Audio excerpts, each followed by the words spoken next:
Halo, assalamualaikum. Selamat datang di channel levelup.id. Sesuai permintaan kalian, di video kali ini kita akan share bagaimana cara untuk menginstal Kali Linux di PC atau di laptop kalian.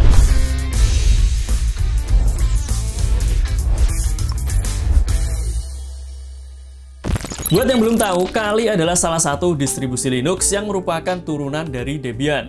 Biasanya Kali Linux ini digunakan untuk melakukan pengetesan atau penetrasi dari sebuah jaringan. Pada operating system Kali Linux ini juga terdapat banyak sekali tools-tools yang bisa kalian gunakan untuk melakukan pengetesan terhadap sebuah jaringan. Selain itu, operating system ini juga banyak digunakan untuk melakukan hacking, teman-teman.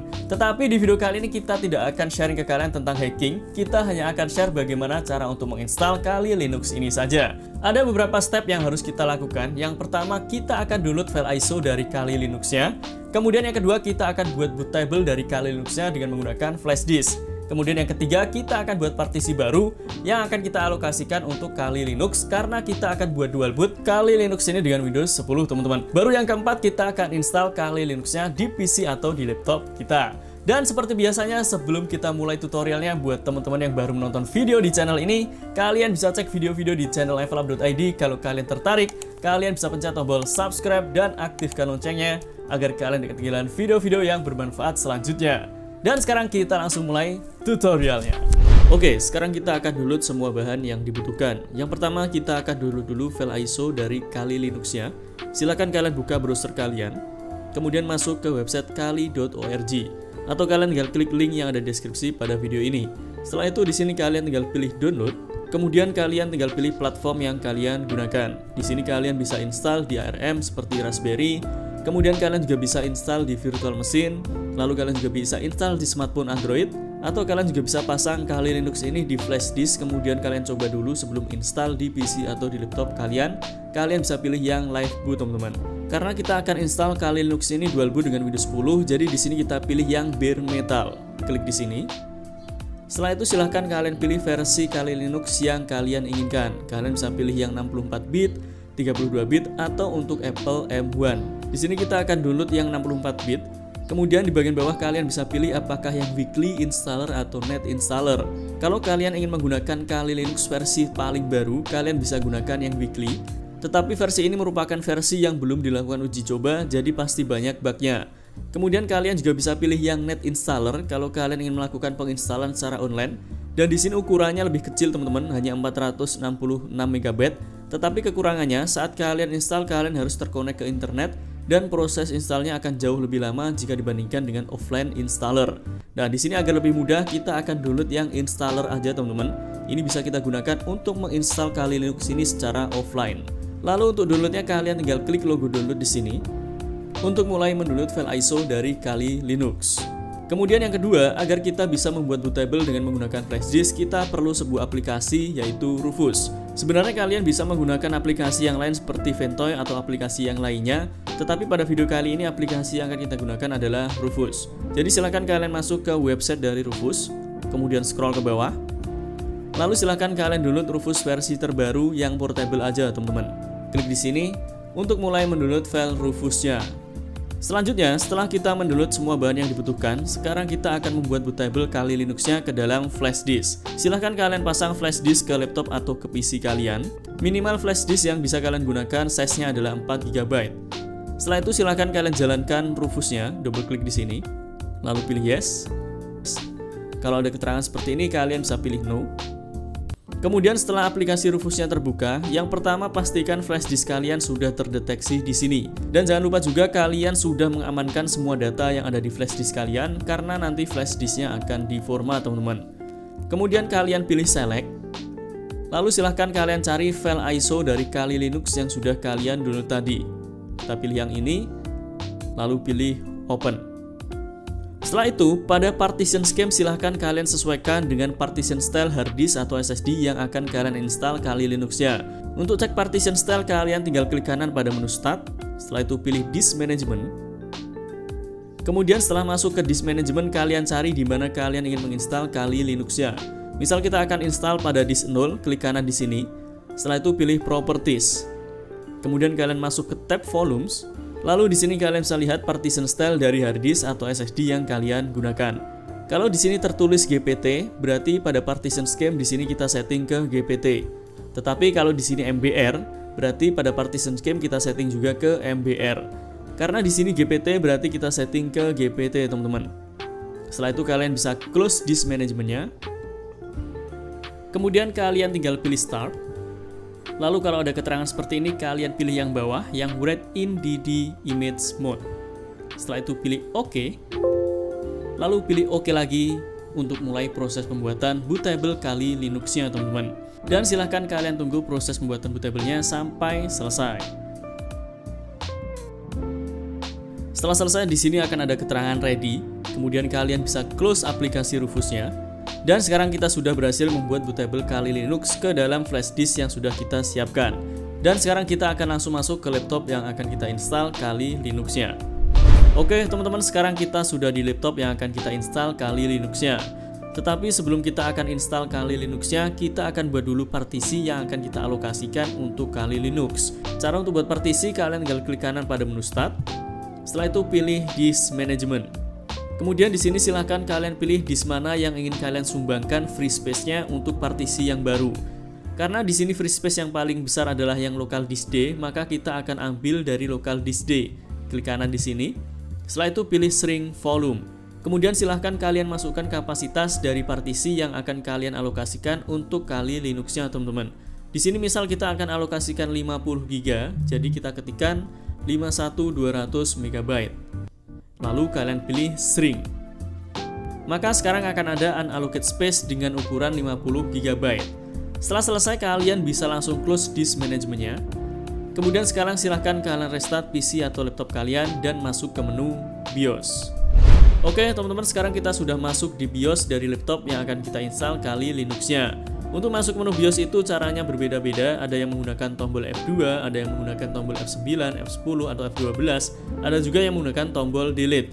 Jadi silahkan kalian cari tahu sendiri bagaimana cara untuk masuk ke menu BIOS sesuai dengan merek laptop atau merek motherboard yang kalian gunakan. Begitupun dengan tampilannya juga akan berbeda-beda tergantung dari merek motherboard atau merek laptop yang kalian gunakan. Tetapi di sini tujuan kita sama, yaitu kita akan setting boot priority-nya agar kita bisa booting ke flash disk bootable Kali Linux yang sudah kita buat sebelumnya. Untuk di laptop yang kita gunakan ini, kita tinggal masuk ke menu boot. Setelah itu pilih boot option nomor 1. Lalu di sini kita pilih yang UEFI SanDisk. Tetapi kalau kalian menggunakan BIOS Legacy atau partition style dari hard disk atau SSD kalian adalah MBR, kalian pilih yang SanDisk aja, teman-teman. Tetapi di sini karena BIOS yang kita gunakan adalah UEFI dan juga partition style dari SSD yang akan kita install Kali Linux-nya adalah GPT, jadi di sini kita pilih yang UEFI SanDisk. Setelah selesai, kalian tinggal pencet F10, lalu pilih Yes untuk menyimpan settingan BIOS-nya dan juga merestart PC atau laptop kalian. Kemudian setelah kita masuk di menu ini, kalian bisa memilih yang graphical install agar saat nanti kalian menginstal itu tampilannya berupa grafis. Tetapi kalau kalian lebih suka saat menginstal tampilannya seperti command line atau seperti terminal, kalian bisa pilih yang install. Di sini kita akan pilih yang graphical install agar lebih mudah dipahami. Setelah itu kalian tinggal enter. Selanjutnya di sini silahkan kalian pilih bahasanya sesuai dengan keinginan kalian. Di sini kita akan gunakan bahasa Inggris, teman-teman, lalu pilih continue. Setelah itu untuk location kalian pilih other, kemudian kalian pilih Asia, lalu kalian cari Indonesia, kemudian kalian pilih continue lagi. Selanjutnya kalian biarkan ke United States, lalu pilih continue. Lalu untuk keyboard layout kalian biarkan ke American English, setelah itu kalian pilih continue lagi.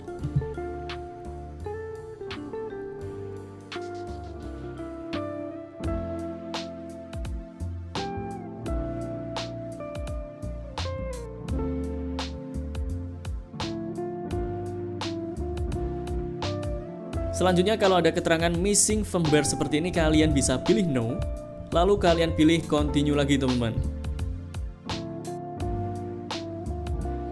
Kemudian pada proses ini biasanya juga akan ada yang error, ada juga yang langsung wireless kalian terdeteksi seperti ini. Jadi kita langsung pilih continue.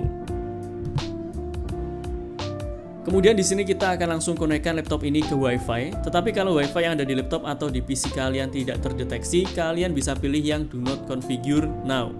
Karena di sini WiFi kita berhasil terdeteksi, jadi kita akan konekkan ke internet. Kita pilih yang Mi 11 Lite. Setelah itu pilih continue, lalu masukkan password wifi-nya, kemudian pilih continue lagi. Lalu tunggu prosesnya.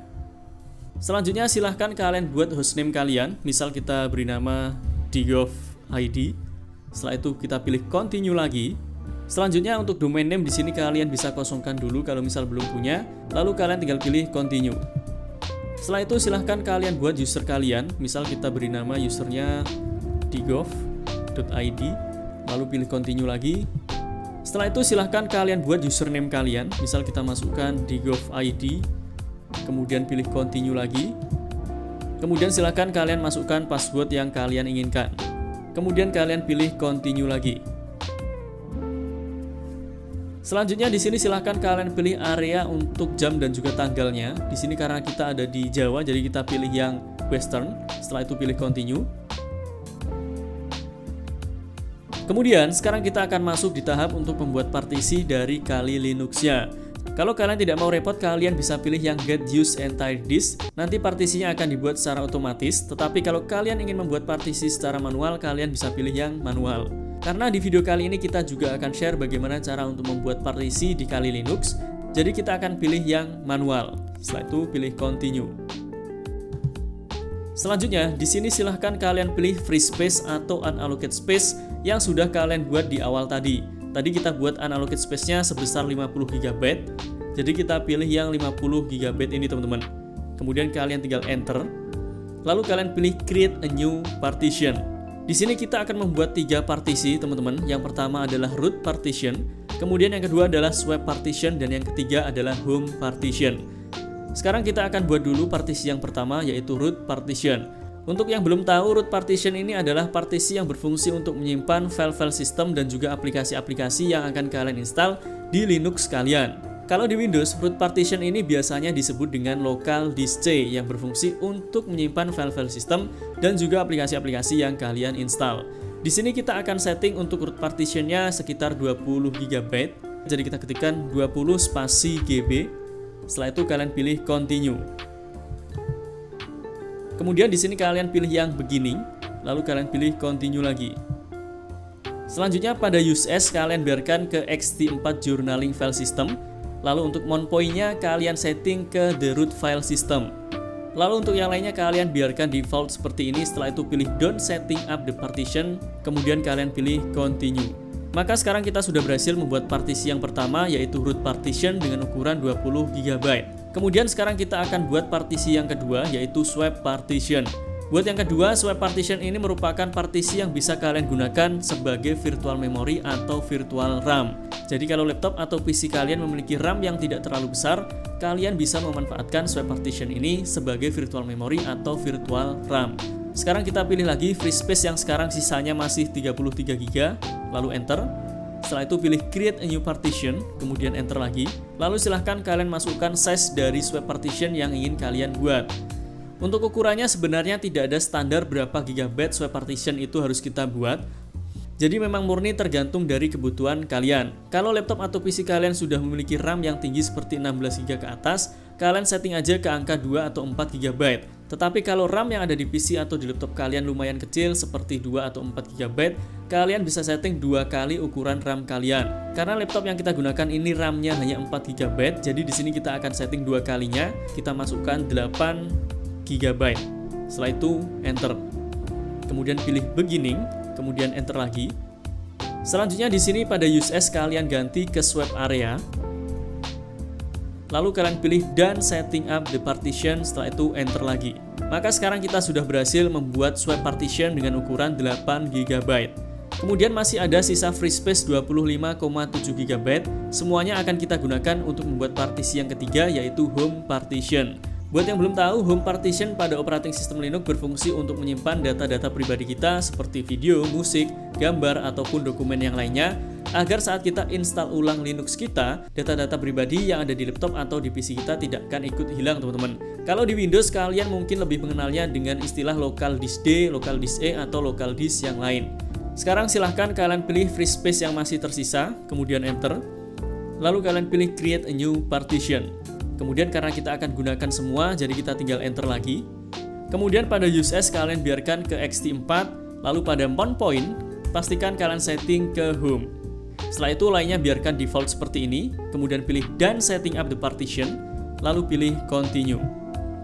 Maka sekarang kita sudah berhasil membuat partisi yang ketiga, yaitu home partition dengan ukuran 25,7 GB. Selanjutnya setelah kita membuat 3 partisi ini, kita pilih yang finish partition and write change to this. Lalu kalian pilih continue. Kemudian di sini semua partisinya akan diformat, kita pilih yes. Setelah itu pilih continue lagi.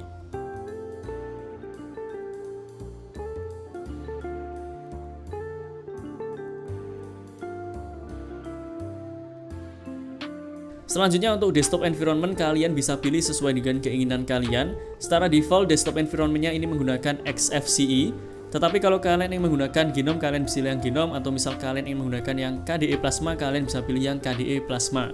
Di sini kita akan pilih yang XFCE aja teman-teman, lalu pilih continue. Dan tunggu proses instalasinya sampai selesai. Lalu kalau ada keterangan install the group bootloader on hard disk, kalian pilih yes, kemudian kalian pilih continue.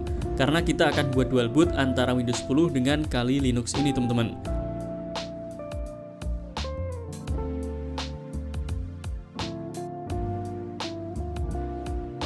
Oke teman-teman, di sini proses instalasinya sudah selesai. Kemudian kalian bisa cabut flash disk bootable Kali Linux-nya. Setelah itu kalian pilih continue. Maka laptop atau PC kalian akan restart. Kemudian sekarang akan ada menu seperti ini. Kalian bisa pilih Kali Linux untuk booting ke Kali Linux, atau kalian juga bisa pilih yang Windows Boot Manager untuk booting ke Windows 10 yang ada di laptop atau di PC kalian. Karena kita akan booting ke Kali Linux, kita pilih yang Kali Linux, lalu enter.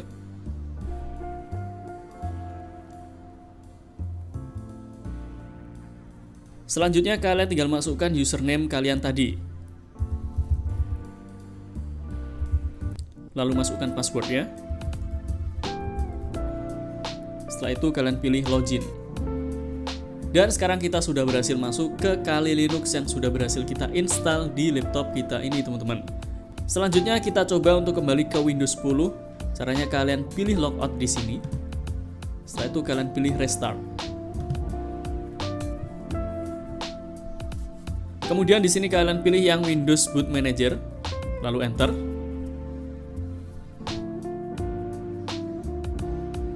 Dan sekarang kita juga sudah berhasil masuk ke Windows 10 yang sebelumnya ada di laptop kita ini teman-teman. Jadi di sini kita sudah berhasil menginstal Kali Linux-nya dual boot dengan Windows 10 yang ada di laptop kita. Oke teman-teman, jadi seperti itu cara untuk menginstal Kali Linux di laptop atau di PC dual boot dengan Windows 10. Semoga video ini bermanfaat untuk kalian. Jangan lupa like, comment, subscribe, dan sebarkan video ini ke sosial media kalian agar semakin banyak orang yang mendapatkan manfaat dari channel ini. Sampai jumpa di video selanjutnya. Assalamualaikum.